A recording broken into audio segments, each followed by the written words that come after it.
The shimmering water of Sycamore Heights Community Pool reflected the late afternoon sun like scattered diamonds, a perfect backdrop for what had started as the Rodriguez family's annual Memorial Day celebration. Miguel Rodriguez stood at the grill, spatula in hand, the scent of sizzling burgers mainly with chlorine and sunscreen, an unofficial perfume of summer in suburban Arizona. His wife Elena was arranging a colorful array of fruit on a platter, while their teenage children Marco and Sofia helped neighbors' kids with pool floats. The modest gathering of 4 families had been planned for weeks, with proper reservation forms filed with the Homeowners Association. What they hadn't planned for was Deborah Winters. Excuse me. The voice cut through the cheerful chatter and splashing like a knife. Even before turning around, Miguel knew exactly who it was.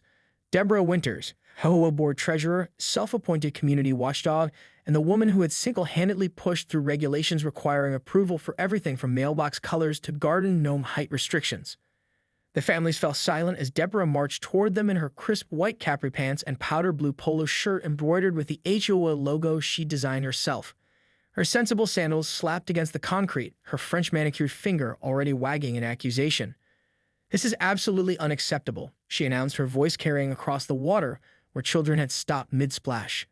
"The community bylaws clearly state that pool gatherings are limited to 3 families and account 4. And those," she pointed to the portable speaker playing soft Latin music, "exceed the disciple regulations we established last month." Alina stepped forward. "Deborah, we submitted the proper forms. We have approval." For 3 families, Deborah interrupted, pulling out her phone, opening the HOA app she'd insisted on developing at considerable expense to the community. "The Rodriguezes, the Paddles, and the Johnsons. Then Guians were not included in your application." Tranguian, who had just moved to the neighborhood the previous month, looked embarrassed as his daughters quietly climbed out of the pool. "We could leave," he offered, reaching for a towel. "No, please," Miguel said, placing a gentle hand on Tran's shoulder before turning back to Deborah. "Then Guians are our guests. The bylaws allow for guests." Deborah's thin lips pressed into an even thinner line. "Guests must be registered separately, 72 hours in advance." Section 8, Paragraph 4 of the Pool Usage Amendment. The faces around the pool grew tense. This wasn't the first time Deborah had disrupted a community gathering, but it was the first time she targeted the Rodriguezes directly. Lily Paddle exchanged a look with Alina, both women knowing what came next in Deborah's usual escalation pattern. "I'm calling the police," Deborah announced, already dialing. "This is a clear violation of community standards, and if you won't respect the rules we all agreed to live by, then perhaps you'll respect the law." A collective groan rose from the adults while the children watched wide-eyed. Several started whispering about the Karen, a nickname Deborah was unaware had spread throughout the neighborhood's younger population. "Deborah, this is ridiculous," David Johnson said, stepping forward. As a city councilman, he usually commanded respect, but Deborah merely raised a hand to silence him as she spoke into her phone. "Yes, I'd like to report a disturbance at Sycamore Heights Community Pool. Multiple violations of legally binding community regulations. The situation could escalate. No violence yet, but there are children present and the noise is excessive." Miguel and Elena exchanged glances. Their perfect afternoon was unraveling over a pool reservation technicality and a speaker that barely reached conversation volume. Years of similar incidents flashed through Miguel's mind. The citation for Christmas lights left up 2 days past the January 2nd removal deadline, the warning letter when Marco's basketball hoop was 6 inches too close to the sidewalk.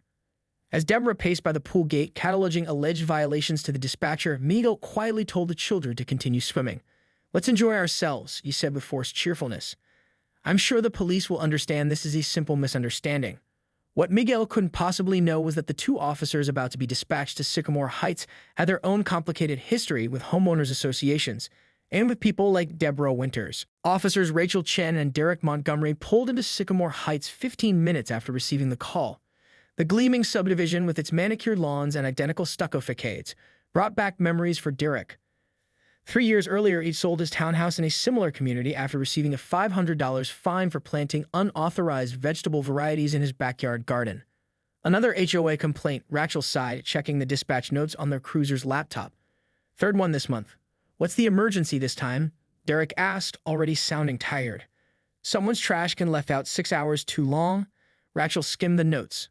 "Noise complaint, overcrowding in a community pool, possible unauthorized guests." She closed the laptop with a snap. Dispatcher noted the caller seemed particularly enthusiastic about the situation. "Bet you $20 it's another power-tripping board member," Derek said as they parked near the community center. The cheerful sounds of splashing and laughter drifted from behind the fence, hardly the disruption their dispatcher had described. As they approached the pool gate, they spotted a woman pacing back and forth, arms crossed tightly over her chest. She rushed toward them the moment they came into view. "Officers, thank goodness you're here. I'm Deborah Winters, HOA treasurer and compliance officer." She extended her hand for a formal shake, which both officers returned with professional courtesy. "The situation is exactly as I reported. 4 families when only 3 were approved, music exceeding our 45 decibel limit, and unauthorized food preparation on the premises." Rachel glanced past Deborah to the pool area where a middle-aged man was carefully flipping burgers while several families sat at tables or played in the water. The scene looked like a Norman Rockwell painting of suburban bliss. "Ma'am, can you show us where the disturbance is?" Derek asked, his face neutral but his eyes taking in the peaceful gathering. "Right there," Deborah pointed dramatically. "Then goggins weren't on the application. And look at all those flotation devices. The rules clearly state a maximum of 3 pool toys per gathering." Rachel nodded slowly, catching Derek's eye. "They developed a silent communication system over 3 years as partners." This look said, "Here we go again." "We'll need to speak with the other parties involved," Rachel said professionally, though her voice held none of the urgency Deborah clearly expected. They followed Deborah through the gate, where conversations immediately hushed. Children froze mid-splash, parents straightened, and the man at the grill looked up with an expression that mixed embarrassment with resignation. "Miguel Rodriguez," he said, wiping his hands on his apron and stepping forward to greet the officers. "I'm guessing you're here because of our situation?" Before Rachel could respond, Deborah jumped in. "These officers are here to enforce the rules, Mr. Rodriguez. Perhaps next time you'll think twice before." "Ma'am," Derek interrupted gently, "we'd like to hear from Mr. Rodriguez directly." Miguel explained the situation, the reservation, the last-minute invitation to their new neighbors, the misunderstanding about the guest policy. As he spoke, Rachel noticed a plate of beautifully arranged fruit being offered to children emerging from the pool. The woman holding it, Alina, Miguel's wife, gave her a small, apologetic smile. "Would either of you care for some refreshments?" Alina asked. "It's quite hot today." Deborah gasped. "That is completely inappropriate. Officers are trying to bribe you." Derek bit back a smile. "Ma'am, offering water or food to visitors is a common courtesy, not a bribe." Rachel, meanwhile, had spotted the HOA rulebook that Deborah had prominently displayed on a nearby table. She picked it up, flipping through the pages until she found the pool regulations. After reading for a moment, she looked up. "Ms. Winters, I'm looking at Section 8, Paragraph 4 that you mentioned earlier. It does state that guests must be registered, but there's a subsection here." She pointed to the fine print that makes an exception for new residents during their first 60 days. It's considered a community welcome exception. The color drained from Deborah's face. That can't be right. Let me see that." As Deborah snatched the rulebook, Miguel exchanged glances with Tran Nguyen, who confirmed they'd moved in just 3 weeks ago.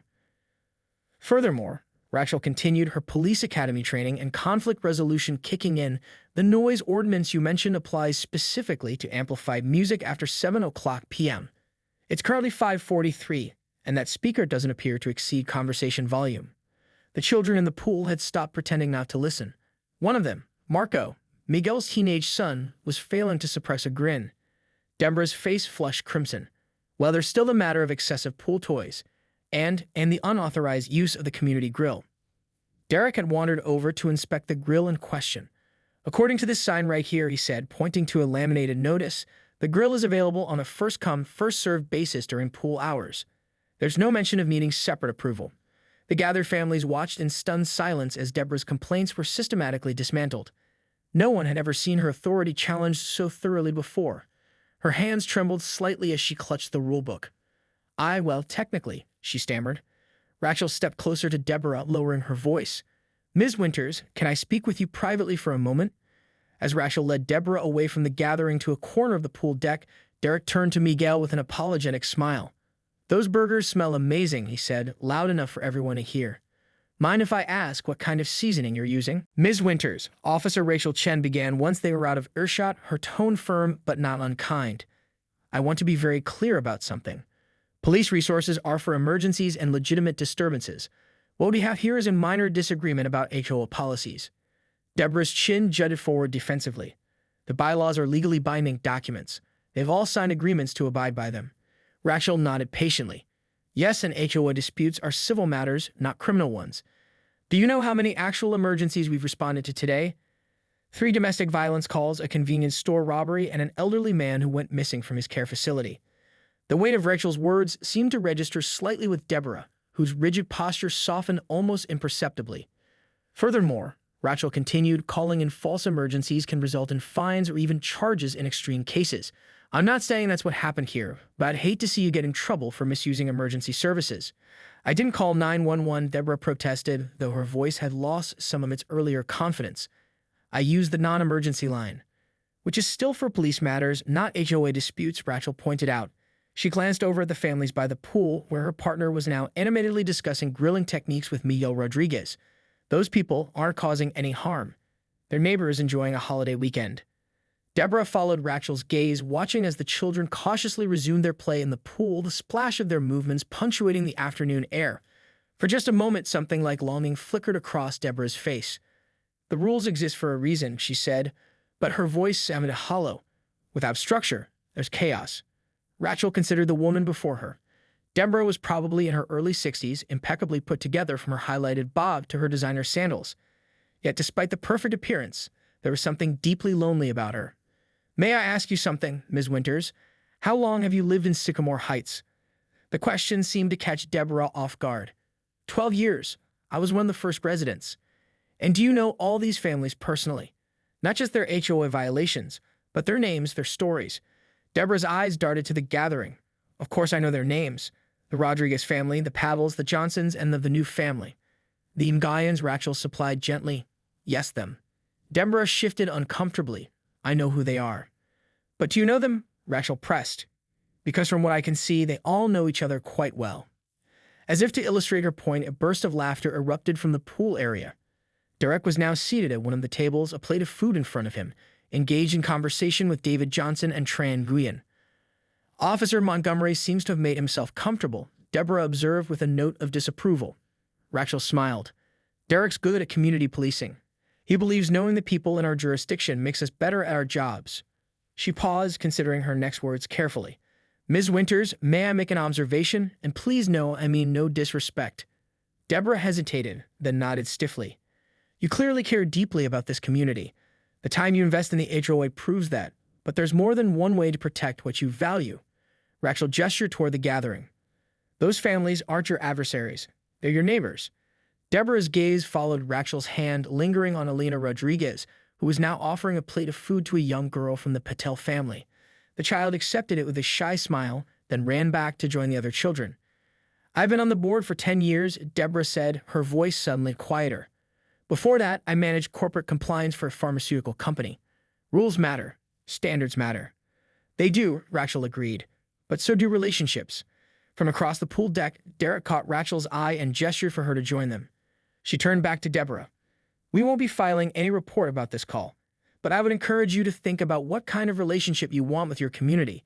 Rachel reached into her pocket and pulled out a business card. If there's ever a genuine emergency, please don't hesitate to call. For HOA matters, though, she let the sentence hang unfinished. Deborah took the card, her fingers trembling slightly. For the first time since their arrival, she looked uncertain. A far cry from the imperious woman who had greeted them at the gate. As Rachel turned to walk back to the gathering, Deborah called after her. Officer Chen. Rachel paused, looking back. How did you know that exception about new residents? You found it very quickly in the bylaws. A small smile played at the corners of Rachel's mouth. Let's just say I've had my own experiences with HOAs. 3 years of citations for landscaping nonconformity because I preferred native plants to the approved ornamental varieties. Native plants are actually more water efficient, Deborah said automatically, then looked surprised at her own comment. Exactly, Rachel said. Sometimes the spirit of the rule matters more than the letter. She left Deborah standing alone, staring thoughtfully at the business card in her hand. As Rachel approached the tables, she noticed that Derek had removed his utility belt and draped his uniform shirt over a chair. He was now standing by the grill with Miguel, both men laughing as they flipped burgers together. Rach, Derek called out, you got to try these burgers. Miguel's spice blend is incredible. Alina Rodriguez approached Rachel with a welcoming smile and a cold glass of lemonade. Your partner mentioned you two have been working since dawn. You must be exhausted. Rachel accepted the drink gratefully. All part of the job. But I won't say no to a moment of shade and something cold to drink. As she settled into a chair, Rachel glanced back toward the corner where she'd left Deborah. To her surprise, the HOA treasurer was still standing there, watching the scene with an unreadable expression. For a moment, their eyes met across the distance, and Rachel offered a small nod of encouragement. Then, in a gesture that surprised everyone, Deborah Winters slowly began walking toward the gathering. A hush fell over the gathering as Deborah approached. Children paused their splashing, adults straightened in their chairs, and Officer Derek Montgomery's easy smile faltered slightly. The only sound was the gentle sizzle of burgers on the grill and the soft Latin music playing in the background. Miguel Rodriguez was the first to recover. With a spatula in one hand, he gestured to an empty chair near their table. "Would you like to join us, Deborah?" he asked, his voice carrying no trace of the tension from their earlier confrontation. Deborah stopped a few feet from the table, her hands clasped tightly in front of her. She looked like someone balanced on a high wire, one strong breeze away from toppling. She began, then swallowed hard. "I wanted to clarify something about the community welcome exception." The adults exchanged glances. Even the children sensed something significant was happening, their wide eyes darting between Deborah and their parents. Alina Rodriguez stepped forward, a plate of sliced watermelon in her hands. "Perhaps you'd like something to eat while we discuss it. It's too hot to stand in the sun." For a moment, it seemed Deborah might decline. Then, to everyone's surprise, she gave a small nod and moved toward the empty chair. As she sat down, the tension in her shoulders remained, but something in her expression had softened. "The welcome exception," she continued, addressing Tran Nguyen directly, "was actually my proposal to the board 3 years ago. I don't know why I forgot about it." Tran, who had been quiet throughout most of the confrontation, offered a gentle smile. "We are very grateful for the welcome. My daughters have never had access to a pool before." As if on cue, the two Nguyen girls surfaced at the pool's edge, their faces bright with joy. The younger one, no more than 7, waved enthusiastically at her father. "Watch me, Daddy. Watch what Sophia taught me." She disappeared under the water, then emerged a moment later, having completed a wobbly underwater somersault. Tran applauded, his face lighting up with pride. "Wonderful, May. So brave." Deborah watched the exchange, something unfamiliar flickering across her face. For just a moment, those observing her caught a glimpse of vulnerability beneath her carefully constructed facade. "I used to teach swimming," she said quietly, almost to herself. When she realized others had heard, she quickly added, "Years ago, of course, before I moved here." David Johnson leaned forward. "You never mentioned that, Deborah. Were you an instructor?" "Competitive swimmer, actually," she replied, accepting the glass of lemonade Elena offered. "Made it to regional finals in high school, misqualifying for state by 0.2 of a second." She took a sip of her drink and added with unexpected candor, "One of my life's great disappointments." "I wouldn't have guessed," Officer Rachel Chen said, settling into the conversation. "You seem more like someone who excelled at everything." Deborah's laugh was short and surprising. "Hardly, but I learned to manage expectations, mine and others." She glanced around at the community she spent years policing. "Control what you can control, I suppose." A splash from the pool caught everyone's attention. Marco Rodriguez had attempted a dive that went sideways, resulting in a spectacular belly flop. The children erupted in laughter as he emerged, rubbing his reddened stomach. "That's why we have the no diving rule," Deborah observed, but there was no admonishment in her tone. Instead, there was a hint of something almost like amusement. Miguel flipped the last of the burgers, then brought a platter to the table. "Food's ready," he announced. "Deborah, would you like one?"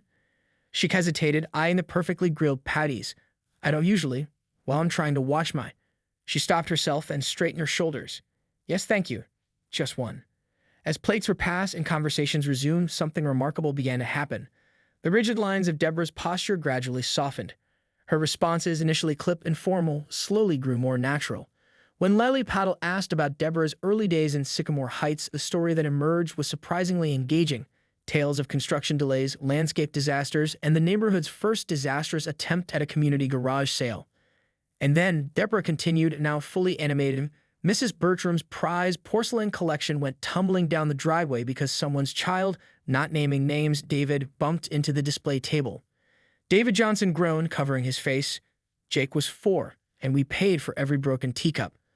All 17 of them, Deborah confirmed with what could only be described as a smirk. The shared laughter that followed seemed to surprise Deborah most of all. Officer Derek, now on his second burger, caught Rachel's eye across the table. His expression said it all. Who'd have thought? Meanwhile, in the pool, an unlikely alliance had formed. The youngest Nguyen daughter, May, was struggling with her floating technique. After watching her efforts, Deborah had grown increasingly restless, fidgeting in her seat until finally, she couldn't contain herself any longer. "She needs to relax her neck," Deborah murmured, mostly to herself. "Her body position is creating drag." Elena overheard. Perhaps you could show her? I'm sure she appreciates some expert advice. Deborah looked startled at the suggestion. Oh, I couldn't possibly. I'm not dressed for. I have an extra swimsuit in my bag, Lily Pahel offered. We're about the same size.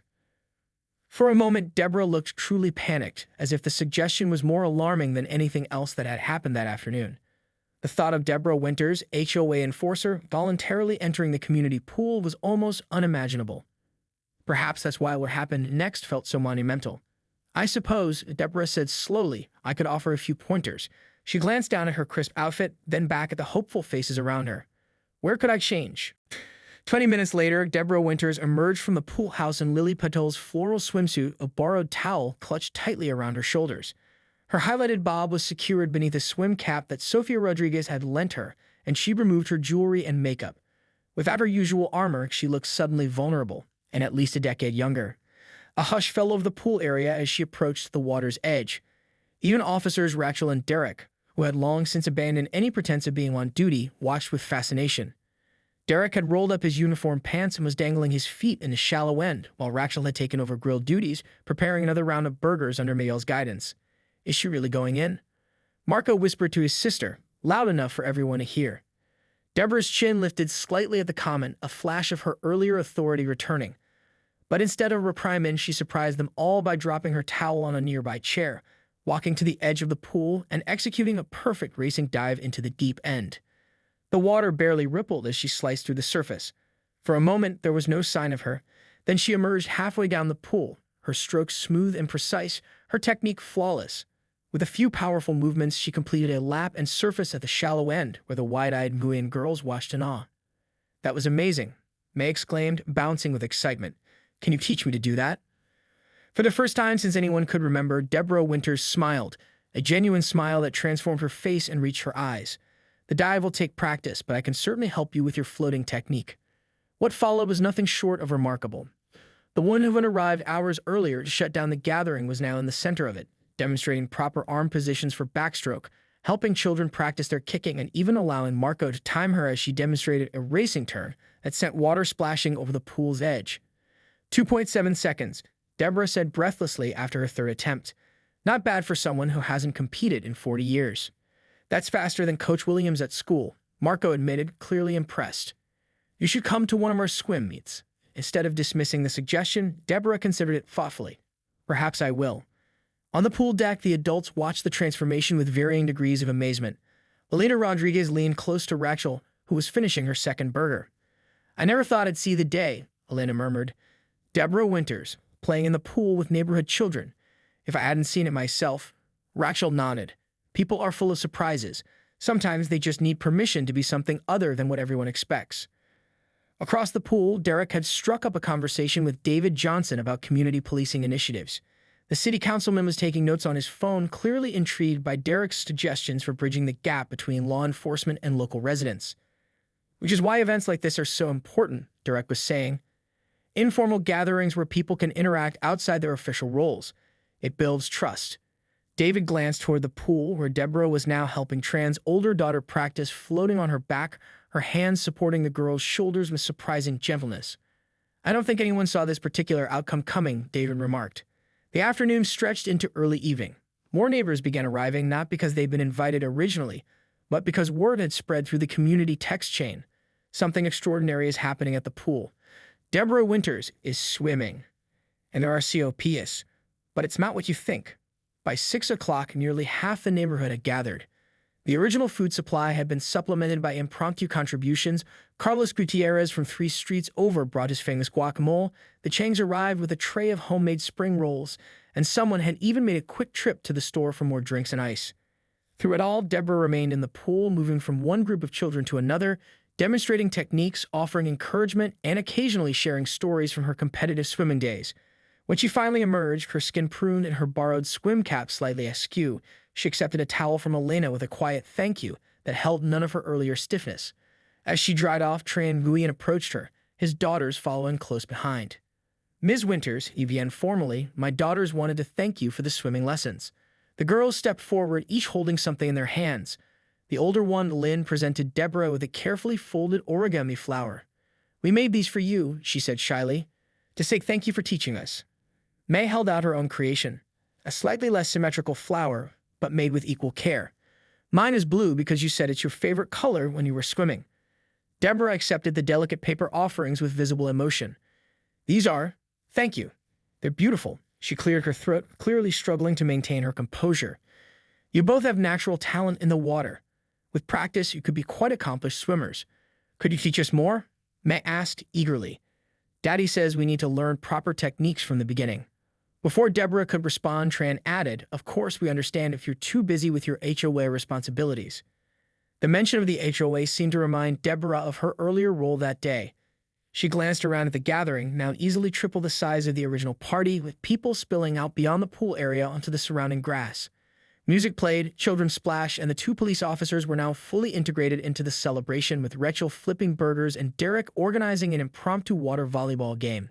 By any measure, every HOA rule regarding pool capacity, noise levels, and unauthorized gatherings was being cheerfully violated. Deborah looked down at the paper flowers in her hands, then back at the hopeful faces of the Nguyen girls. I think, she said slowly, that the HOA might benefit from a community swimming program. Perhaps Saturdays before the pool opens for general use. She hesitated and then added, if there's interest, I could volunteer as an instructor. The beaming smiles she received in response were worth more than all the rulebook compliance in the world. As Tran led his daughters away to get dried and changed, Deborah found herself alone for the first time since entering the pool. She used the moment to truly look at the community she'd spent years regulating.